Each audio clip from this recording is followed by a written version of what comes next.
ಹೊರಗಡೆ ಬೇಡ, ಇಲ್ಲೇ ಮಾತಾಡ. ಇಲ್ಲೇ ಸರ್ ಏನು ಮಾಡೋದು ಸರ್ ಈ ಕಡೆ ಬನ್ನಿ.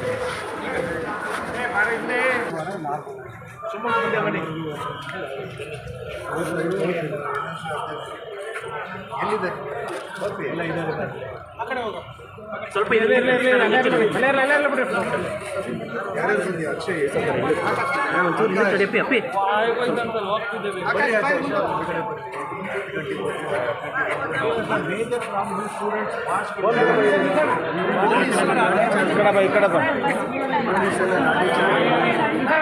ಇಕ್ಕಡಪ್ಪ ಎಂದಕ್ಕೆ ಹೋಗಿ ಒಳ್ಳೇದಾಗಲಿ ಎಲ್ಲರಿಗೂ ಅಂತ ಬಂದ್ರೆ ಏನು ನೋಡಿ.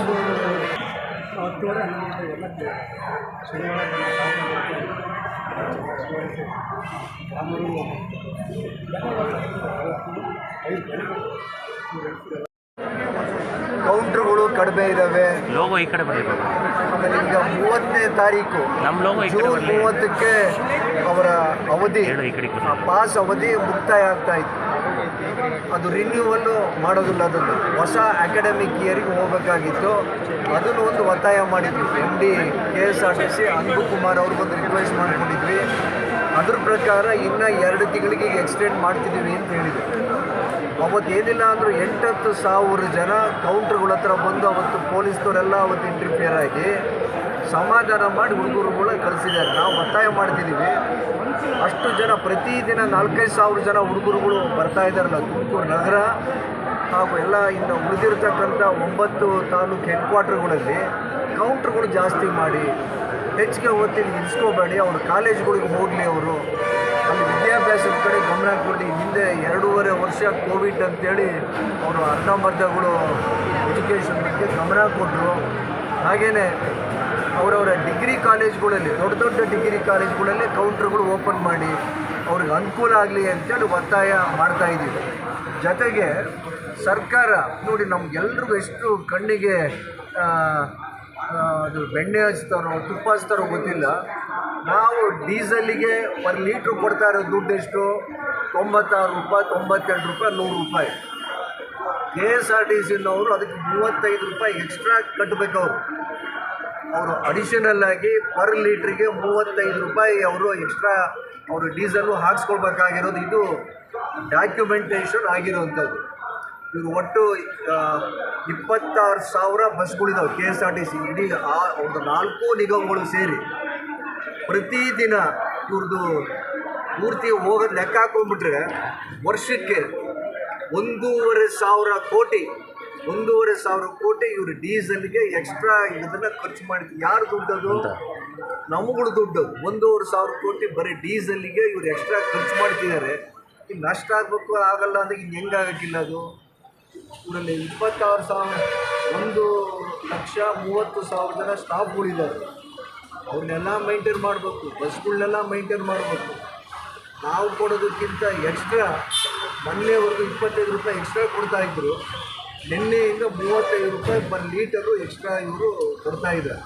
ಅದು ಯಾವ ಲೆಕ್ಕಾಚಾರದಲ್ಲಿ ಸರ್ಕಾರಕ್ಕೂ ಈ ಪೆಟ್ರೋಲ್ ಕಂಪನಿಗಳಿಗೆ ಒಡಂಬಡಿಕೆಗಳಿದಾವೆ ಗೊತ್ತಿಲ್ಲ. ಇವ್ರುಗಳೇ ಅದ್ರ ಬಗ್ಗೆ ಮಾಹಿತಿಗಳು ಕೊಡಬೇಕು. MD ಅವ್ರನ್ನೂ ಕೇಳಿದ್ದೀವಿ, ಬನ್ನಿ ನಮ್ಮ ತುಮಕೂರು ಜಿಲ್ಲೆ ನೀವು ಹಿಂದೆ ಸೇವೆ ಮಾಡಿದವರು, ಇಲ್ಲಿ ಬಂದು ಇಲ್ಲಿ ಸಮಸ್ಯೆಗಳನ್ನ ಪರಿಹಾರ ಮಾಡಿರಿ.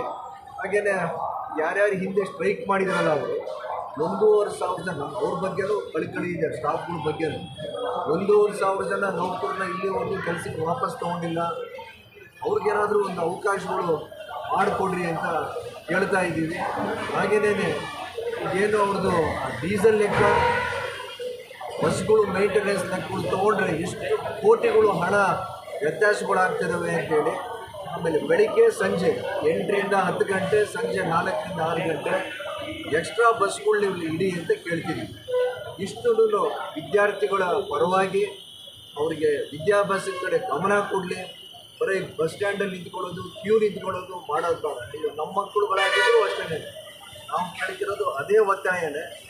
ಈಗ ಅದಕ್ಕೀಗ ನಮ್ಮ ಮಾನ್ಯ ಬಸವರಾಜು ತುಮಕೂರು ಜಿಲ್ಲೆಯ ಡಿ ಸಿ ಅವರು ಇದಕ್ಕೆ KSRTC ಬಗ್ಗೆ ಈಗ ಒತ್ತಾಯನ ಮಾಡಿದ್ದೀವಿ. ಇದನ್ನು ಸಂಪೂರ್ಣ ಈಗಾಗಲೇ ಪರಿಹಾರ ಕಂಡಿದ್ದೀವಿ ಅಂತ ಅವರು ಹೇಳ್ತಾರೆ. ತುಮಕೂರು ಜಿಲ್ಲೆಯಲ್ಲಿ ಎಷ್ಟು ಜನ ವಿದ್ಯಾರ್ಥಿಗಳು ಅವ್ರನ್ನೇ ಕೇಳ್ಬೇಕು. ಈಗ ನಾವು ನಮ್ಮ ಅಂಕಿಅಂಶದ ಪ್ರಕಾರ ಅವ್ರ ಅಂಕಿಅಂಶ ಪ್ರಕಾರ ವ್ಯತ್ಯಾಸಗಳು ಆಗೋದು ಬೇಡ.